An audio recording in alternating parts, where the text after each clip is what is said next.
여러분, 우리는 살아가면서 매일같이 크고 작은 전쟁들을 치릅니다. 그렇죠?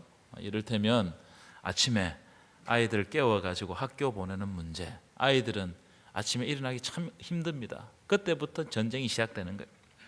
가정에도 여러 가지 문제가 있습니다. 그것도 하나의 전쟁이고, 특별히 건강이 고장나면 정말 큰 전쟁을 치러야 됩니다. 그런 분들이 종종 있어요. 직장에서 직장인들은 이 받는 스트레스가 이게 장난이 아니잖아요. 엄청난 스트레스를 주고, 그것도 하나의 전쟁이고, 또 승진해야 되는 문제, 또 우리가 여러 사람들과 함께 사회적인 존재들이다 보니까 함께 이렇게 관계를 맺다가 이 관계가 깨어지고, 이 관계가 묶이고, 이 관계 때문에 어려운 여러 가지 일들이 있습니다. 이런 일들이 오면 참 큰 전쟁을 치르는 것과 똑같습니다. 그런데 이런 전쟁에서 우리가 과연 승리하고 있는가? 여러분, 승리하고 계십니까? 참 쉽지 않아요. 그렇죠?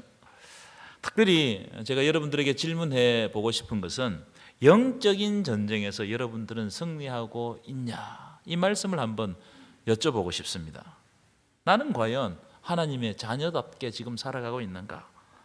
하나님의 말씀을 내 삶에 적용하며 사는가?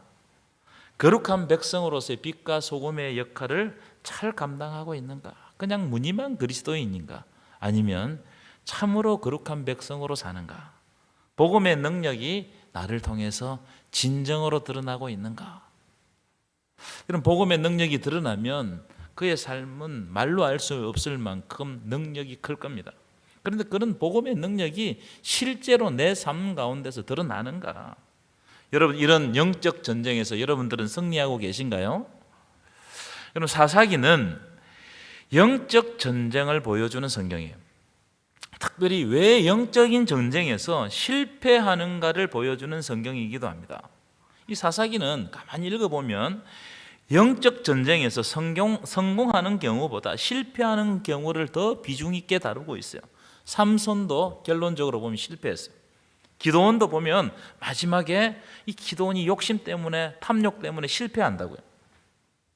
하나님이 부르신 사사도 이 영적 전쟁에서 실패하는 경우가 한두 경우가 아니더라. 그럼 왜 실패하는가? 이런 이야기들이, 실패하는 이야기들이 사사기 속에 담겨 있어요. 여러분, 사사기를 이해하시려면 두 가지 전제 조건을 알면 사사기를 이해하기가 쉽습니다. 이 사사기를 이해하는데 첫 번째 전제가 뭐냐면은 사사기 21장 25절 말씀인데요, 굉장히 중요한 말씀이에요. 우리 한번 큰 소리를 읽어보겠습니다. 시작. 그때에 이스라엘에 왕이 없었으므로 사람이 각기 소견에 옳은 대로 행하였더라. 사사 시대에는 이스라엘에 왕이 없었습니다. 사사들만 있을 뿐이죠. 사사는 어떤 사람이냐면 비상시적이고 비세습적인 지도자라고 할 수 있습니다. 이 사사에 대해서는 제가 조금 이따 말씀을 드릴게요. 그런데 이 사사기 기자가 이 사사 시대를 어떻게 평가하고 있느냐 하면, 어떻게 규정하느냐, 이스라엘에 왕이 없었으므로 하나님의 백성들이 자기 마음대로 살았다고 이 사사 시대를 평가하고 규정하고 있어요.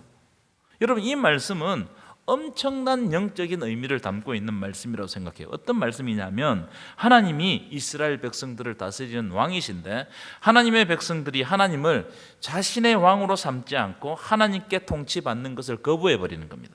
그러니까 하나님이 하나님의 백성을 다스리는 왕이 되지 못하는 거예요. 하나님이 왕 되셔야 되는데 하나님이 왕이 되지 못하는 겁니다. 그렇게 되니까 하나님의 백성들이 자기 마음대로, 자기 내키는 대로, 자기가 하고 싶은 대로 하며 살더라는 겁니다. 하나님의 통치에 순종하지 않는 모습을 그대로 보여주는 말씀이에요. 이런 시대가 바로 사사시대다. 이런 모습은 우리의 모습을 비춰주기도 해요.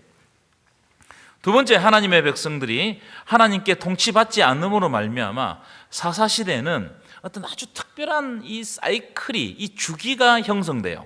사진을 한번 보여주실까요? 지금 보시는 이 패턴은 사사기 안에 한 번만 하고 끝나는 것이 아니고 되풀이되는 사이클입니다. 이걸 도표로 만들어 놓은 거예요.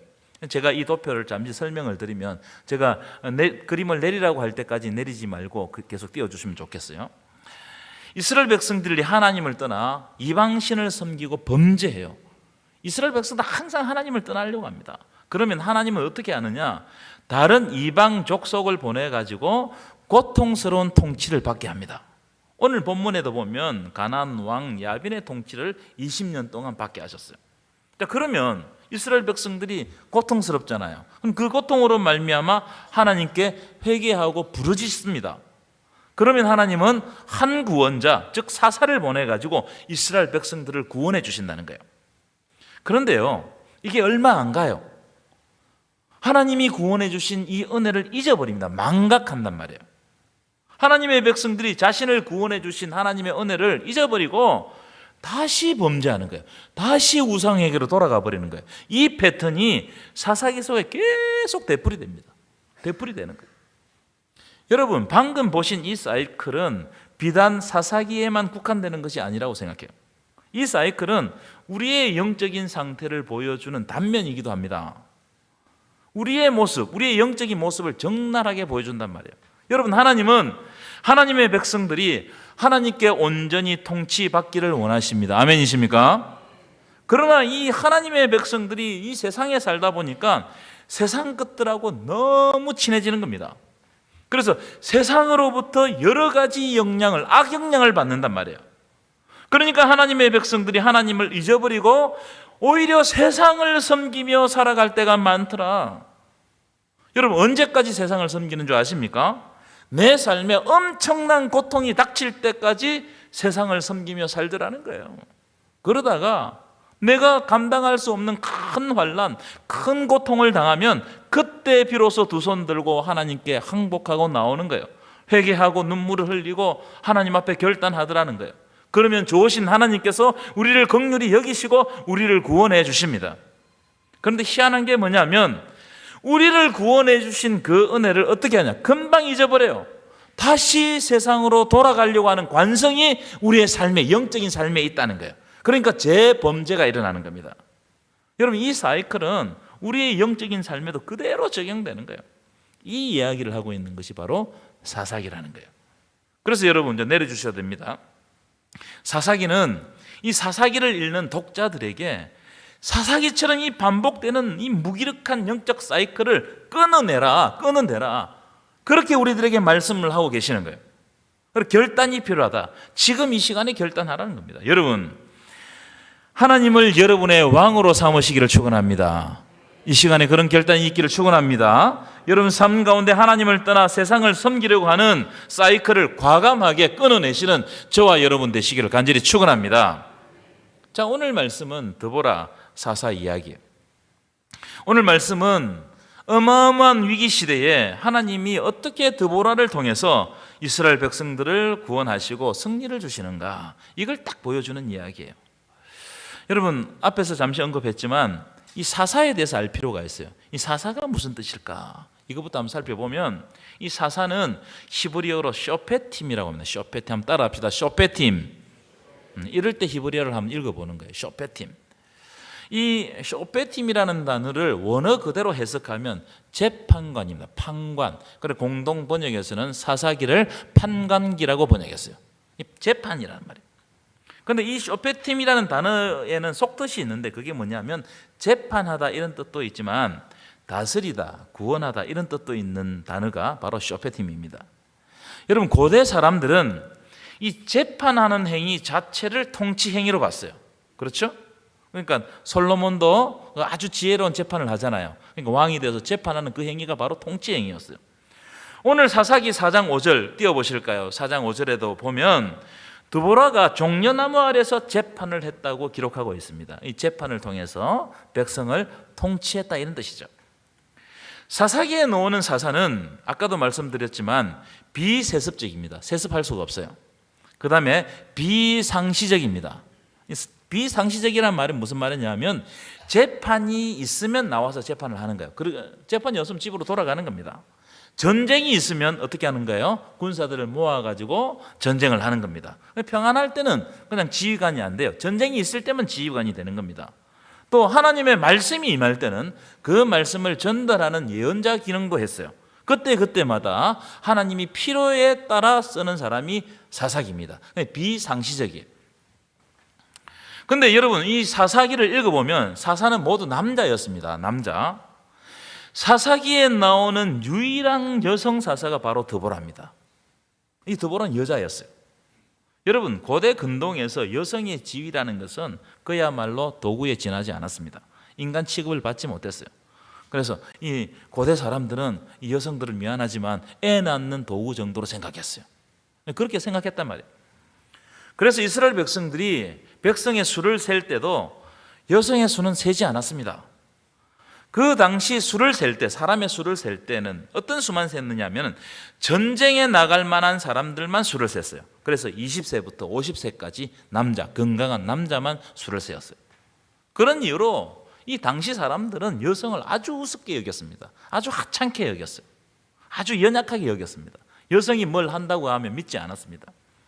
그런데 이렇게 연약하고 부족하다고 생각하는 여성이 지금 이스라엘 백성들이 당하는 위기의 순간에 엄청난 승리를 이끌어내더라는 거예요. 다시 말하면 연약하고 쓸모없다고 생각하는 여성을 통해서 하나님이 승리를 주시더라는 거예요. 이 놀라운 이야기예요. 그러니까 이 드보라 이야기는 사사기에서 아주 놀라운 이야기입니다. 자, 이제 사사기 4장을 보도록 하겠습니다. 이 사사기 4장을 보면 이스라엘 자손이 하나님께 범죄함으로 하나님께서 가나안 왕 야빈에게 20년 동안 고통을 당하게 하셨습니다. 이 가나안 왕 야빈에게는 군대 장관이 있었는데 이름이 시스라예요. 시스라. 이 시스라는 군대 장관에게는 철병거가 900대 있었어요. 철병거. 그 당시에는 청동기 시대였거든요. 그런데 철병거가 철이었다는 것은 이 어마어마한 군대입니다. 여러분, 철병거는 지금으로 따지면은 탱크라고 할 수 있어요. 탱크. 탱크가 900대가 있는 거예요. 적군의 장관에게. 여러분, 얼마나 막강한 군대겠어요. 그런데 하나님께서 드보라에게 이 막강한, 이 어마어마한 군대와 더불어 싸우라는 겁니다. 여러분, 이게 가능하겠습니까? 그래서 이 드보라가 그럼에도 불구하고 하나님께 순종하는 의미로 이 납달리 지파와 서불론 지파 1만 명을 모아가지고 시스라 군대와 전쟁하러 갑니다. 이 드보라가 전쟁을 이제 수행을 하는데 누구를 부르느냐 하면은 바락이라는 남자를 불러요. 이 사람이 바로 이 드보라의 군대 장관이 됩니다. 바락에게 당신이 가서 전쟁을 수행해라 이렇게 명령을 한 거예요.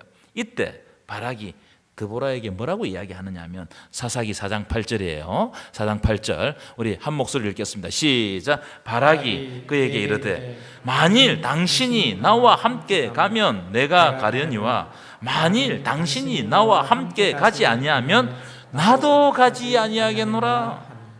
바락이 드보라 당신이 나와 함께 가면 내가 가겠다는 거예요. 그런데 드보라 당신이 나와 함께 가지 않으면 내가 가지 않겠다는 겁니다.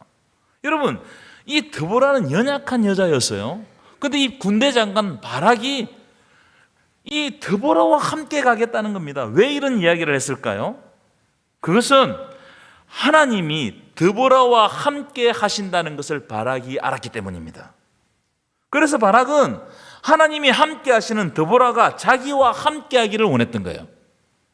여러분 누구와 함께 하는가? 이건 너무너무 중요한 문제입니다.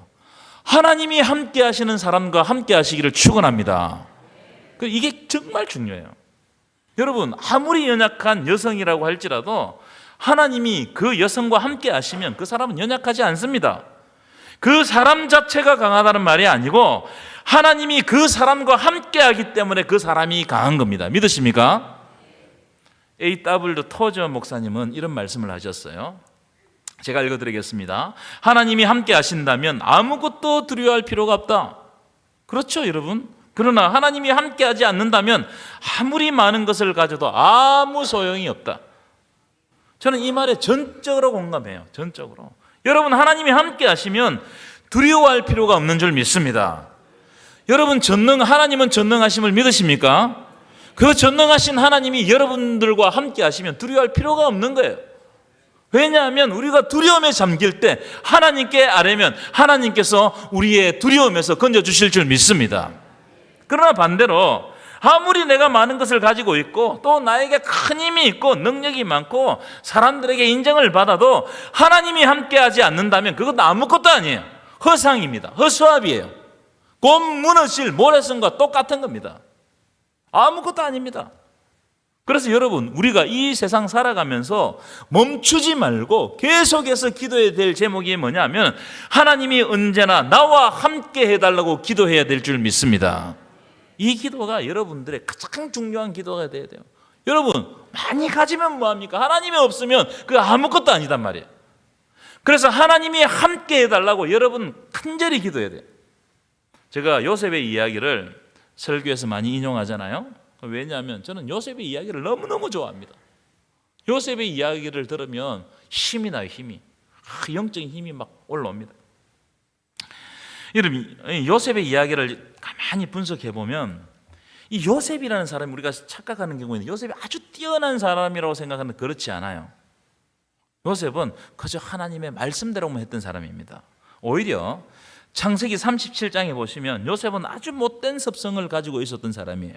자, 창세기 37장 2절 보실까요? 2절 한번 읽겠습니다. 시작. 야곱의 족보는 이러하니라. 요셉이 17세의 소년으로서 그의 형들과 함께 양을 칠 때에 그의 아버지의 아내들 비라와 실바의 아들들과 더불어 함께 있었더니 그가 그들의 잘못을 아버지에게 말하더라. 이게 무슨 말입니까, 여러분? 요셉은 자기의 형들, 특별히 비라와 실바, 이 비라와 실바는 이 첩의 아들이잖아요. 이들이 잘못하면 이걸 가지고 아버지에게 일러 바치는 거예요. 한마디로 말하면 고자질쟁입니다. 야곱이 아버지가 이 요셉을 귀하다 하니까는 이 아이가 버릇없이 고자질쟁이가 되어버린 거예요. 4절도 보십시오. 제가 읽어드리겠습니다. 그의 형들이 아버지가 형들보다 그를 더 사랑함을 보고 그를 미워하여 그에게 편안하게 말할 수가 없었더라. 요셉의 형들은 요셉에게 편안하게 말할 수가 없는 거예요. 요셉을 편안하게 대할 수가 없는 거예요. 아버지는 너무 사랑하죠.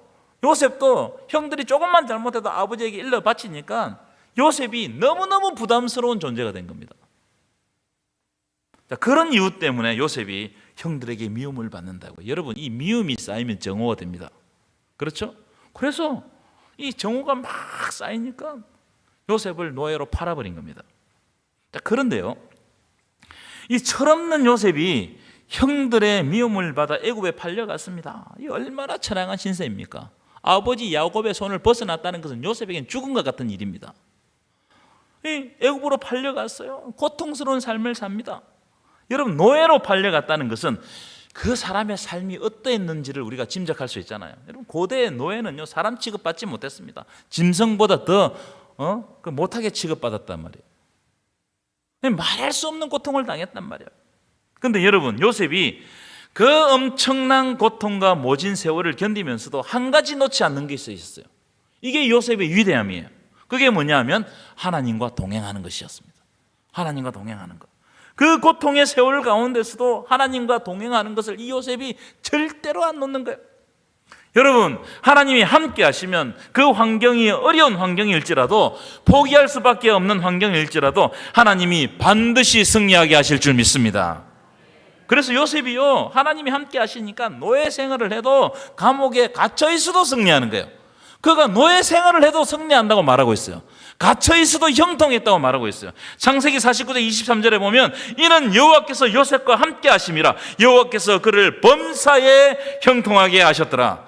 요셉의 자리가 노예의 자리였지만, 감옥의 자리였지만 하나님이 함께 하시니까 그를 형통하게 하셨다는 거예요.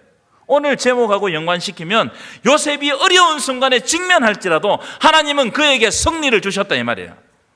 여러분, 이런 역사가 펼쳐지는 겁니다. 여러분, 하나님이 함께 하시면 여러분의 삶에도 형통의 역사가 펼쳐질 줄 믿습니다.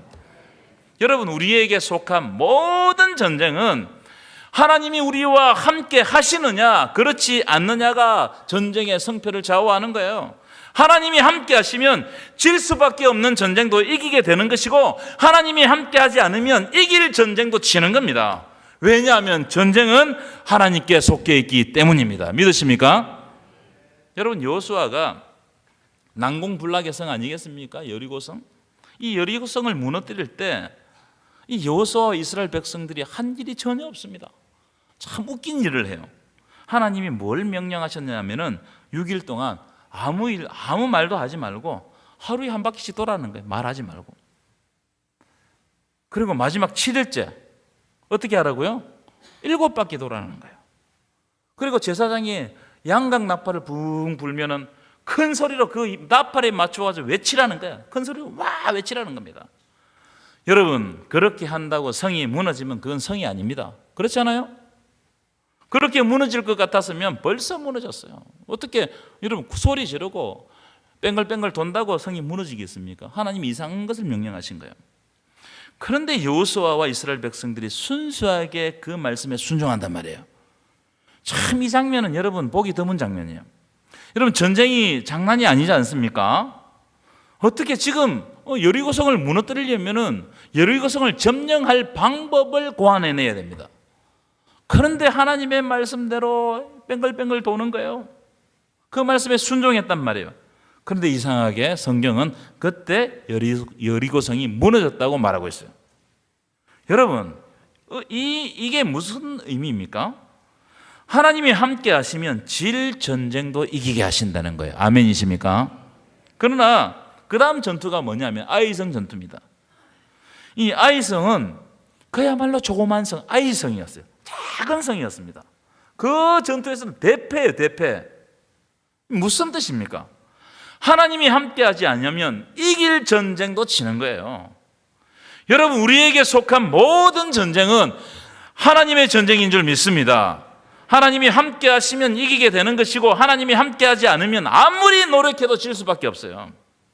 사사기 4장과 5장에 그런 이야기가 나온단 말이에요. 그런 이야기가. 아까 그 야빈의 군대 장관 시스라라고 그랬잖아요. 이 시스라가 철병거 900성을 이끌고 이스라엘 백성들과 싸우려고 기송강에 출전을 했습니다. 여러분, 철병거가 있었다는 것은 탱크가 단순하게 900대 있었던 게 아니에요. 이 철병거와 함께 훈련한 아주 막강한 군대도 함께 있었다, 이런 뜻입니다. 이런 군대와 이스라엘이 싸우면 이스라엘 몰살당할 겁니다. 그런데 하나님이 어떻게 하시느냐? 아주 특이한 방법을 쓰십니다. 사사기 5장 4절 보실까요? 사사기 5장 4절 함께 읽겠습니다. 시작. 여호와께서 에돔 드레스부터 진행하실 때에 땅이 진동하고 하늘이 물을 내리고 구름도 물을 내렸나이다. 이 굉장히 중요한 부분인데, 여러분 사사기 5장은 여러분 읽어보시면 아시겠지만 드보라의 승리의 노래입니다. 방금 읽은 4절은 이 전쟁을 승리하게 하신 아주 중요한 힌트가 담겨져 있어요. 여러분, 이 기송강은 와디라고 불러요. 와디. 이 와디가 뭐냐면은 우리말로 하면 건천이에요. 건천. 비가 올 때는 이제 비가 안 올 때는 강 모양만 있는 마른 땅입니다. 그런데 비가 팍 내리면 갑자기 물이 불어나 가지고 넘치는 게 이게 와디예요. 이스라엘 나라에는 와디가 굉장히 많습니다. 그런데 이 기송강은 하나 더 특징이 있다고 그래요. 이 기송강은 비가 오면 강바닥이 뻘로 변한다는 거예요. 펄. 진흙탕이 된다 이 말이에요. 여러분 한번 상상을 해보십시오. 아무리 강력한 철병거 900성이 있으면 뭐예요? 비가 와가지고 그 바닥이 뻘밭이 되었습니다. 뭘 할 수 있겠어요? 아무것도 못하는 거예요. 오히려 철병거 그게 큰 짐이 되는 거예요. 그래서 우왕좌왕하다가 멸망당한다 이 말이에요. 오늘 본문이 바로 그 이야기를 하고 있는 거예요. 사진을 한번 보여주실까요? 여러분 이번 러시아와 우크라이나 전쟁 초기에 러시아가 대규모 탱크를 이끌고 우크라이나를 침공했습니다. 그렇죠? 지금 보시는 사진은 어떤 사진이냐면은 러시아 탱크가 우크라이나 진흙탕에 빠진 사진입니다. 빠져버렸어요. 이걸 우크라이나 말로 뭐라고 이야기하냐면은 라스푸티차라고 합니다. 라스푸티차. 이 라스푸티차는 어떤 거냐면은 겨울에는 이 땅이 추워지니까 꽁꽁 얼어 있어요. 그런데 봄이 되면은 어떻게 돼요? 얼었던 땅이 녹겠죠.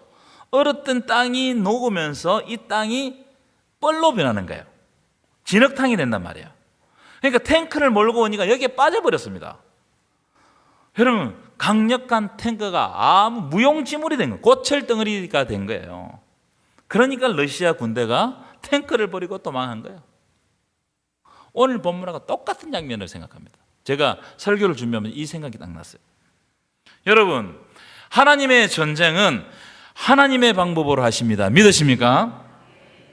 하나님의 전쟁은 하나님의 방법으로 하시는 거예요. 애굽에서 홍해에서 애굽 군사를 하나님께서 수장시켰습니다. 여러분, 이 홍해에서 애굽 군사를 수장시킬 것은 모세도 몰랐습니다. 그렇죠? 이스라엘 백성들도 상상하지 못했어요. 특별히 수장당한 애국 군사들도 몰랐어요. 알았다면 그 뒤를 따라왔겠습니까? 그렇지 않아요? 무슨 말이냐면 하나님은 하나님의 방법으로 전쟁하시는 거예요. 그래서 하나님의 전쟁이 시작되면 내 방법을 내려놓아야 돼요. 뭘 내려놓아야 된다고요? 내가 생각하는 방법을 내려놓아야 돼요. 여러분, 우리는 자꾸 내 방법을 고집해요. 이렇게 해보니까 내가 한번 성공해봤거든요. 그럼 그걸 자기의 경험과 자기의 주장을 꺾지 않는 거예요. 이렇게 하면 성공한다 하면서 이걸 계속 이야기하는 겁니다. 여러분, 만약 그렇게 해서 여러분들이 계속 이겼다면 여기 앉아있을 사람 별로 없을 거예요. 그렇지 않아요? 그런데 우리가 살아가다 보면 내 방법대로 안 될 때가 여러분 대부분이에요. 그래서 그때는 내 방법을 내려놓고 하나님이 어떻게 하시는지를 지켜봐야 돼요. 하나님의 행하심을 바라봐야 돼요. 여러분, 강한 자가 이기는 게 아니에요. 이기는 자가 강한 거예요. 살아남는 자가 강하다 이 말이에요. 하나님의 방법으로 살아남는 자가 그 사람이 강한 거예요. 여러분, 드보라는 연약한 여자였습니다. 여러분, 시스라가 볼 때 얼마나 우스웠겠어요. 아니, 여자가 전쟁에 나온다고? 비웃었을 거예요. 여러분, 앞에서도 말씀드린 것처럼 시스라는 백전노장이고 거기에다 철병거까지 가지고 있었습니다. 그런데 여러분, 하나님이 함께 하시고 하나님이 역사하시면 내가 가지고 있는 그것이 오히려 짐이 되고 패배의 원인이 되더라는 거예요. 그러니까 여러분이 가지고 있는 이걸 자랑하지 말란 말이에요. 반대로 하나님이 함께 하시면 내가 아무것도 가지고 있지 않을지라도, 그리고 나에게 아무 능력이 없을지라도 이것이 승리의 원인이 되는 겁니다. 믿으십니까? 무슨 말이에요? 내 약함이 하나님의 강함이 드러나기 때문이에요. 여러분, 하나님은 내가 강할 때 역사하지 않습니다. 내가 강하고 내 능력이 있고 이러면 역사하지 않아요. 왜냐하면 그때 하나님이 역사하면 그걸 자꾸 내가 했다고 그러거든요. 하나님은 언제 역사하느냐? 하나님은 내가 철저하게 무너지고 낮아지고 겸손해지고 내 능력으로는 안 된다고 고백할 때 그때 하나님이 나와 함께 하시고 역사하시는 줄 믿습니다. 여러분, 하나님은 아이 사무엘을 사용하셨어요. 하나님은 작은 소년 다윗을 사용하십니다. 하나님은 청년 다니엘을 사용하시고 하나님은 억울한 마음으로 하나님께 통곡하는 한나를 사용하셨어요. 왜요? 그들은 너무나 연약하고 부족해서 하나님만 바라볼 수밖에 없기 때문이에요. 제가 몇 번 인용했던 구절인데요, 사도 바울의 구절, 고백, 제가 너무너무 좋아하는 구절입니다. 고린도후서 12장 9절 10절인데요. 9절부터 보실까요? 함께 읽겠습니다. 시작. 나에게 이르기를 내 은혜가 내게 족하도다. 이는 내 능력이 약한 데서 온전하여심이라 하는지라. 그러므로 도리어 크게 기뻐함으로 나의 여러 약한 것들에 대하여 자랑하니니 이는 그리스도의 능력이 내게 머물게 하려 함이라. 사도 바울은 약한 데서 온전해진다고 말하고 있어요. 약한 데서.